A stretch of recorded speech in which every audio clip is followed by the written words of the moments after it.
Picture this. You're revising a topic in GCSE Maths and it makes sense whilst you're looking at it. You do a few practice papers and you start to feel really good. Then 2 weeks later, bam, it's all gone. And worse, when it shows up in a mock exam, your mind goes completely blank as if you've never seen it before. It's so frustrating. Not that maths is impossible, but that the concepts just don't seem to stick.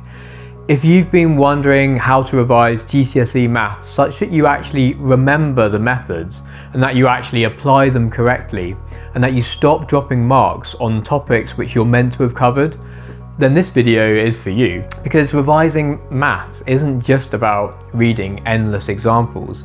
It's actually about training your brain to recognize the methods, to understand how to secure marks, and also how to handle that horrible exam pressure. My name's Mark and I'm a maths teacher with over a decade of GCSE teaching experience and a PhD in maths. In this video, I'm going to show you why GCSE maths methods fade, how to make them stick by nailing the drills, how to stop losing easy method marks, how to revise the calculator and the non-calculator papers, how to create a personal error log, and why you should practice your weak question types a lot. So let's fix how you revise GCSE Maths. First of all, you need to know, why is the maths not sticking? It's not because you're bad at maths, and the students getting grade 9s aren't all maths geniuses. GCSE Maths is about recognising the methods you're meant to be using in an exam. For example, you might be great at simultaneous equations in class, but then when you're on your own, you're losing marks because you're forgetting the first step, or you're rushing and you're dropping a minus sign, or you're misreading the question under time pressure, or you maybe don't even recognise the question is about simultaneous equations at all. So your revision has to train this recognition by nailing the drills. In a typical GCSE maths paper, roughly half the marks come from carrying out fairly standard exercises, often called drills. For example, using the quadratic formula, or calculating the volume of a cone, or using Pythagoras' theorem. They're predictable and they're repeatable.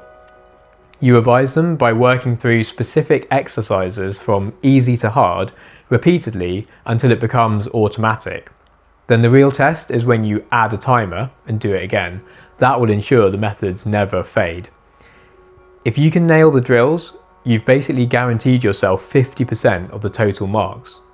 The other half of the paper, however, is formed of harder problem-solving questions.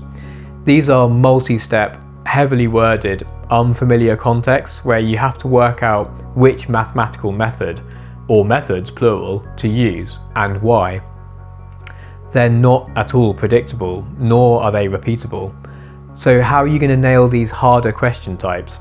The answer is simple. You need to do as many as you can on your own, not in groups, with no mark scheme open at the same time. You can use it after to check.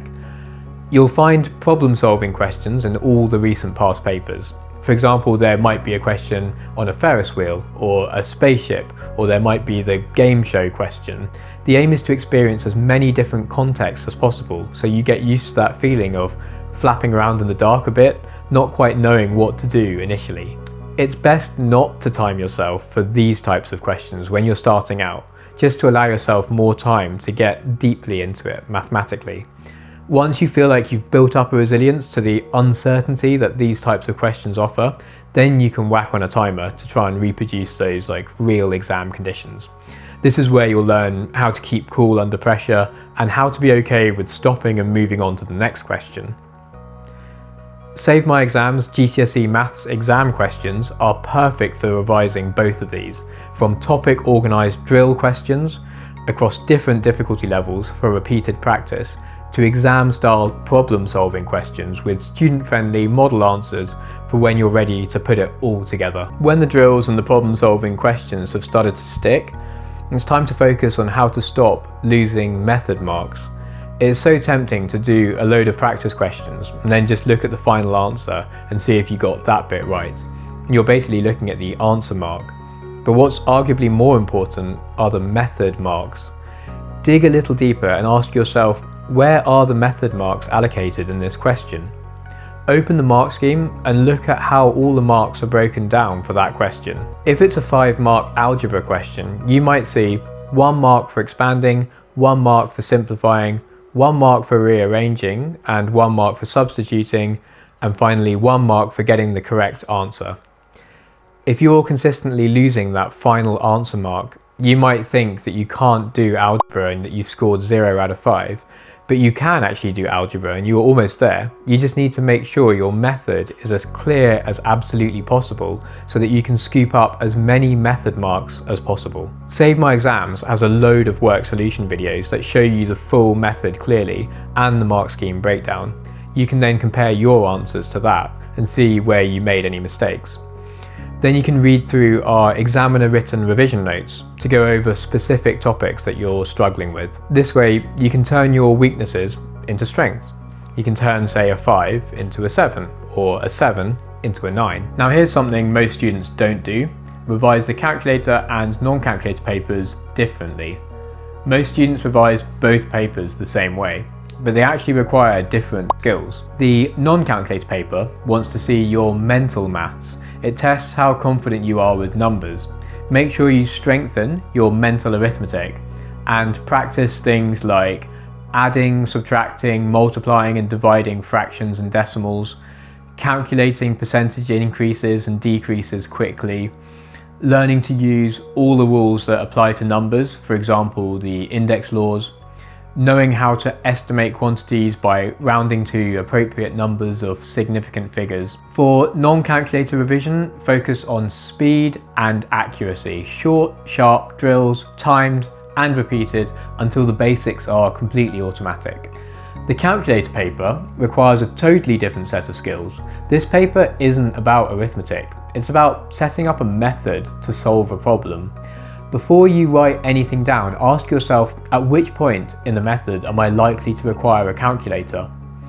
On the plus side, it's great to have a calculator. You can go back and check answers or lines of working from other questions.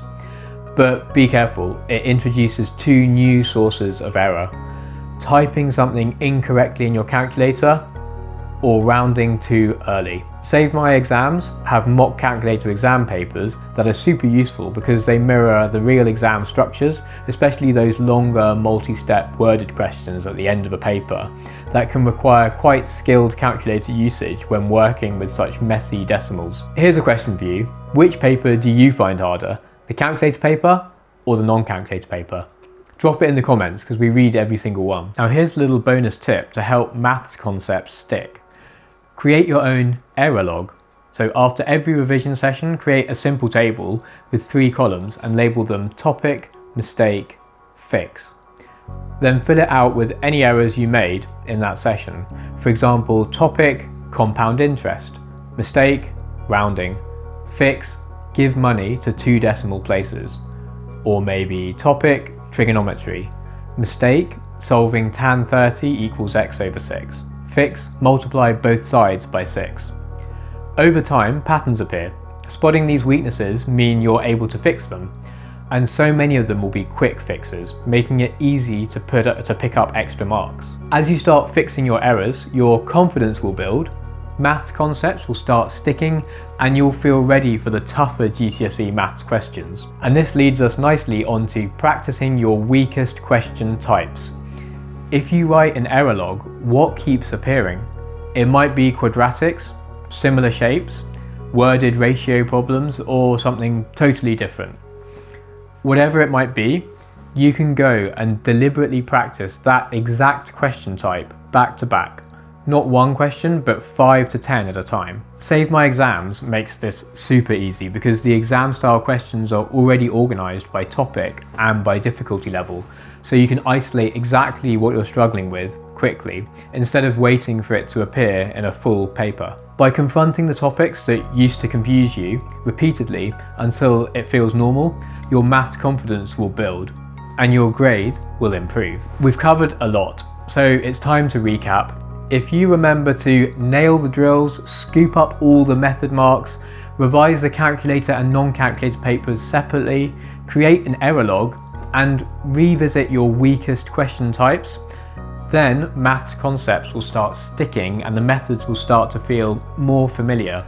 That blank mind panic in the exam hall will be a thing of the past. If you want structured GCSE Maths revision resources to help you put all of this into practice, Save My Exams has everything you need. Topic questions, work solutions, past papers, and even examiner written revision notes.